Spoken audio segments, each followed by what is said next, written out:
Hari ini, Rusia melakukan provokasi militer yang belum pernah terjadi sebelumnya terhadap Eropa, sementara diktator Belarusia Alexander Lukashenko secara mendesak memerintahkan untuk memeriksa semua tempat pelindungan bom di negaranya.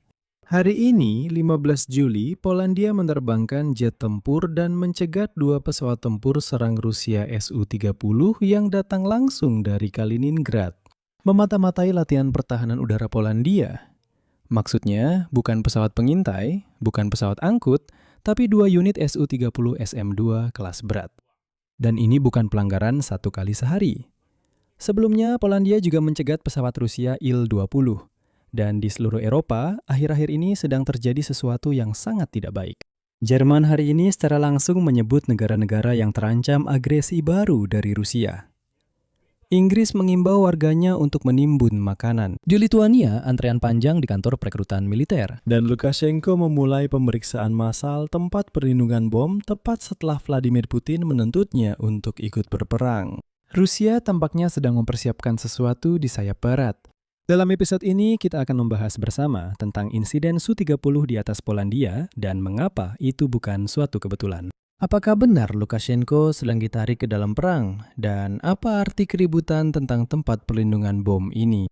Dan mengapa seluruh Eropa tiba-tiba mulai bersiap menghadapi kemungkinan terburuk? Nama saya Alexei Peci, mari kita bahas topik ini bersama-sama. Tapi sebelum kita mulai, saya mohon Anda untuk berlangganan ke kanal YouTube ini. Kita sedang menuju angka 300.000 pelanggan, saya akan sangat berterima kasih secara pribadi atas langganan Anda. Jadi, mari kita mulai dengan sensasi utama hari ini, yaitu berita tentang jet tempur Su-30 di atas Polandia. Apa yang sebenarnya terjadi? Menteri Pertahanan Polandia, Władysław Kosiniak-Kamysz, secara pribadi melaporkan bahwa pada 15 Juli, dua jet tempur Rusia Su-30 SM-2 lepas landas dari Kaliningrad dan mendekati lokasi di mana Polandia sedang mengadakan latihan militer pertahanan udara. Mereka juga sedang melatih koordinasi sistem pertahanan udara mereka di sana. Berikut adalah kutipan langsung dari Menteri Pertahanan. Polandia.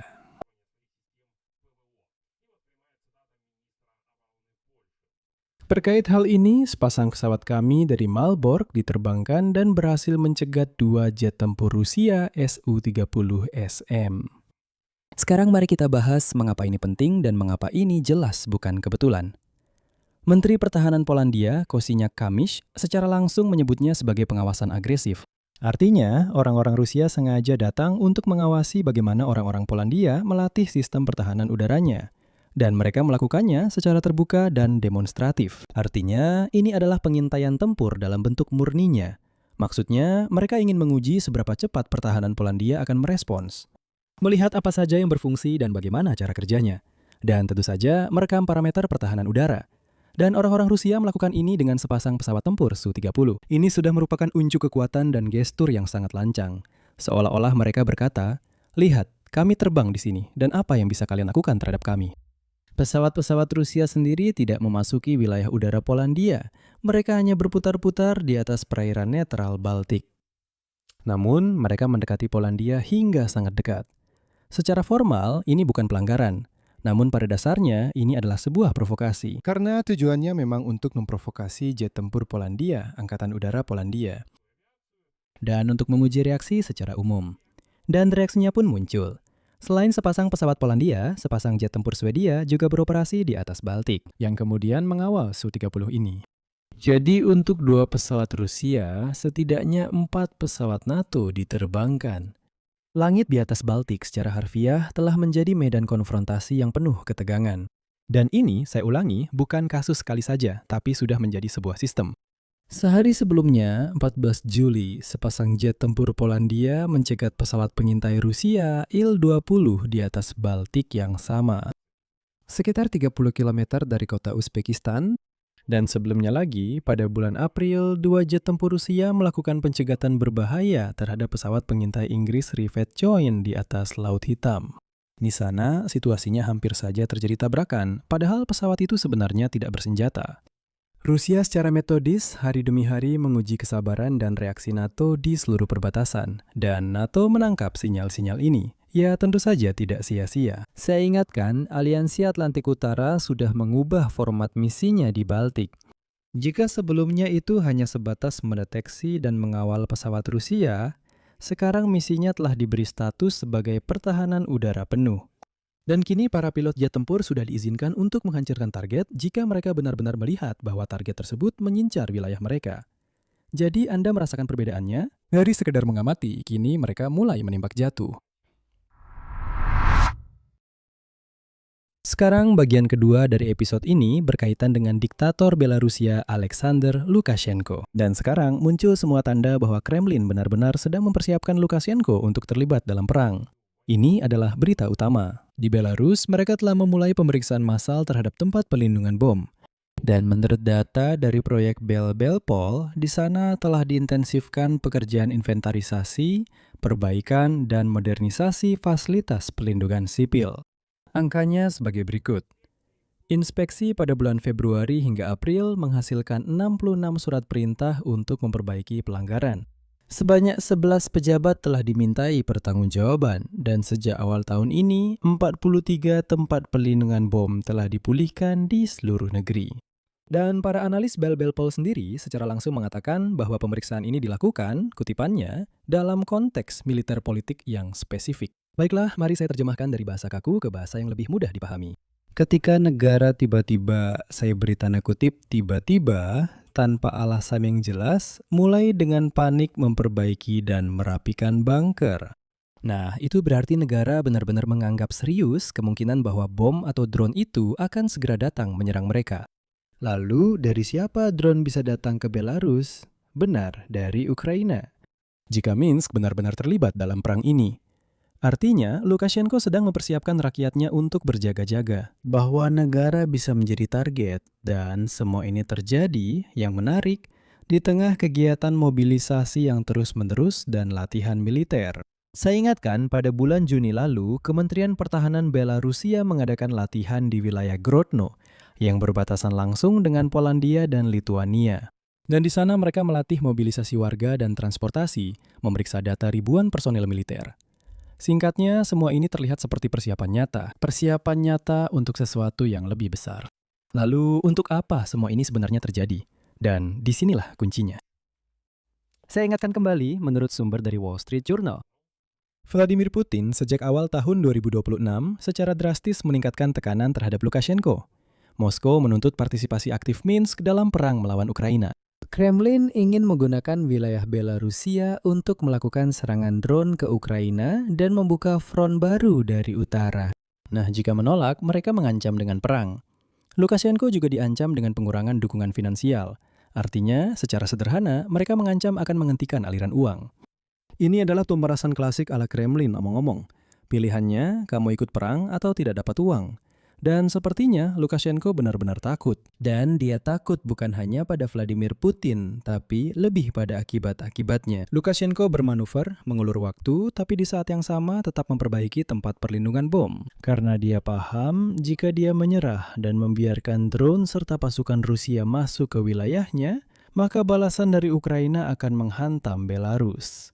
Dan Lukashenko sudah diperingatkan bahwa di wilayahnya sudah ditentukan 500 target strategis yang akan langsung diserang oleh drone jarak jauh Ukraina pada menit-menit pertama serangan. Dan dia paham bahwa kilang minyaknya akan terbakar hanya dalam satu malam. Dia sangat mengerti bahwa tidak akan ada yang tersisa dari Belarus. Dia juga melihat dengan jelas apa yang terjadi di Rusia. Ngomong-ngomong, baik Macron maupun Zelensky sudah memperingatkan tentang kemungkinan keterlibatan Minsk dalam perang. Macron bahkan secara pribadi menelpon Lukashenko pada bulan Mei dan memperingatkan tentang konsekuensinya. Nah, Zelensky menyatakan bahwa Kiev memiliki informasi tentang negosiasi antara Moskow dan Minsk, serta menuntut pembongkaran pemancar ulang Rusia di wilayah Belarusia. Itulah yang digunakan untuk mengarahkan drone serang ke Ukraina. Dan hari ini, sayangnya, militer Ukraina menyatakan bahwa tampaknya Lukashenko kembali mengaktifkan pemancar ulang di wilayah Belarusia yang membantu drone Rusia mencari target di kota-kota damai Ukraina. Sekarang bagian ketiga. Pesawat Su-30 di atas Polandia dan tempat perlindungan bom di Belarusia bukanlah berita terpisah. Itu adalah bagian dari satu gambaran besar. Seluruh Eropa secara bersamaan mulai bersiap untuk kemungkinan konfrontasi dengan Rusia. Dan inilah mungkin yang paling mencolok. Lihatlah apa yang benar-benar terjadi dalam beberapa hari terakhir ini. Kanselir Jerman Friedrich Merz secara terbuka menyebut Rusia sebagai ancaman langsung bagi Eropa dan membicarakan negara-negara mana saja yang terancam oleh agresi baru dari Rusia. Dan menurut Friedrich Merz, negara-negara Baltik dan Moldova bisa menjadi sasaran berikutnya dari serangan Rusia. Jerman menghabiskan miliaran euro untuk mempersenjatai kembali justru karena ancaman dari Rusia. Itulah yang dikatakan Friedrich Merz. Selanjutnya Inggris. Dan ini benar-benar sangat mencolok. Pihak berwenang Inggris bersiap untuk meminta penduduk menimbun makanan dan barang-barang kebutuhan pokok jika terjadi krisis.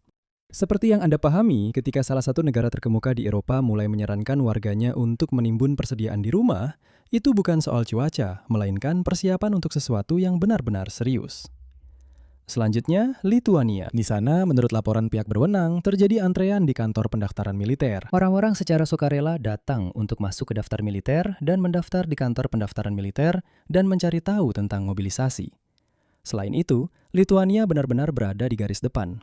Negara itu berbatasan dengan Kaliningrad dan Belarus, dan melalui wilayahnya terdapat koridor Suwalki yang terkenal itu. Tempat yang paling sempit dan paling rentan dari seluruh aliansi Atlantik Utara. Dan ditambah lagi dengan kabar bahwa Rusia sedang mempersiapkan operasi lokal terhadap Lituania. Dan bisa saja melakukan provokasi dengan menggunakan drone Ukraina untuk memecah belah negara-negara dan menciptakan alasan. Ini sudah merupakan pernyataan dari pihak Polandia. Ini adalah pernyataan yang sudah dibuat oleh Menteri Luar Negeri Polandia, Sikorski.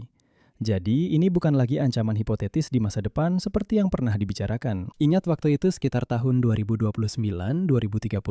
Tidak. Ini sudah merupakan skenario konkret yang sedang dipertimbangkan oleh intelijen Eropa saat ini.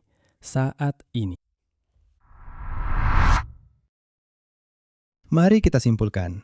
Apa yang kita miliki pada tanggal 15 Juli, Rusia di seluruh sayap barat bertindak semakin berani dan semakin berani. Pesawat tempur Su-30 secara demonstratif memata-matai latihan militer Polandia. Pesawat pengintai berputar-putar di atas Baltik. Ada pengujian reaksi NATO secara terus-menerus. Lukashenko berada di bawah tekanan Vladimir Putin yang menariknya ke dalam perang dengan uang dan pemerasan. Dan Minsk untuk berjaga-jaga sudah menyiapkan tempat pelindungan bom. Lukashenko paham bagaimana hal ini bisa berakhir baginya.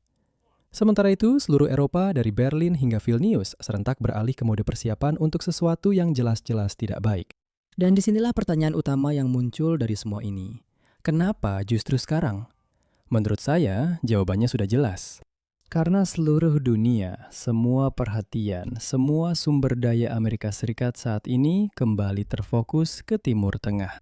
Ke Selat Hormuz, ke Iran, ke harga minyak, dan sebagainya. Dan pada saat inilah, ketika Amerika bisa dibilang tidak terlalu memikirkan Eropa, Rusia justru sedang menguji sayap barat dengan sangat aktif.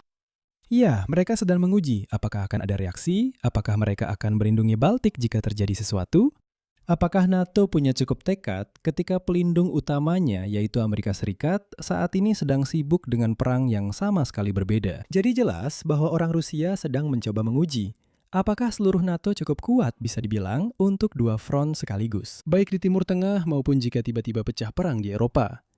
Nah, sejauh ini Eropa menunjukkan bahwa mereka punya cukup kekuatan. Di sini saya akan berhenti sejenak. Tulis pendapat dan kesimpulan Anda di kolom komentar di bawah episode ini.